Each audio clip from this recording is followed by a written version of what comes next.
And political reporter Josh Albertus is in Muskegon, where the ballot included the mayor and a term limit proposal. So let's start with Muskegon tonight, the mayoral race, where incumbent Ken Johnson is being challenged by Bob Garrettson. We are getting some numbers in right now. As you can see, 61% to 39%. Incumbent Ken Johnson is winning right now. The winner will be in office for the next 4 years.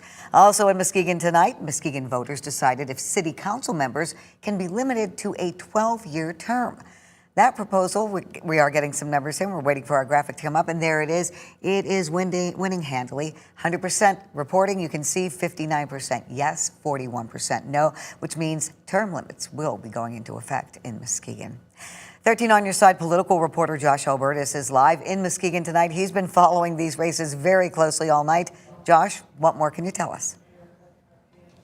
Yeah, we have some of those unofficial results in my hand right now, so if you'll excuse me, that's why I'm kind of be looking here, but we were able to get unofficial numbers from City Hall when it comes to some of these city races, as you mentioned, but because they are still handing the process over through the process, but we had to go precinct by precinct, voting method by voting method to calculate these. But according to our preliminary numbers of the different precincts, and all of these we stress are unofficial, our math suggests that both Mayor Ken Johnson has been elected to another term as mayor of Muskegon, and voters here have also voted in favor of that 12-year term limit for members of the city commission. Now, we had seen quite a few of those term limit signs out here in Muskegon tonight in yards with signs from both major mayoral candidates as well, I might add. Of course, there was a lot of discussion over that. A letter from the State Department of Attorney General this summer suggested that the proposed amendment to the city charter for term limits would potentially come into conflict with pre-existing law. So if indeed these results hold officially,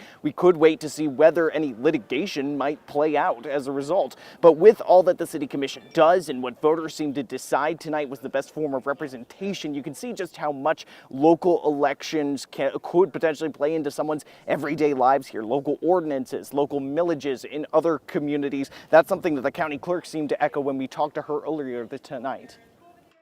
As I often tell people, it's so important to get out and vote in the local elections because that's what determines your livelihood on a daily basis, your roads, your jobs, your economy. And so it's very important to elect those officials that represent you, that know you, know your community, know what the needs of the community are. So I really encourage people to get out and vote in the local elections, even more so than state and federal elections.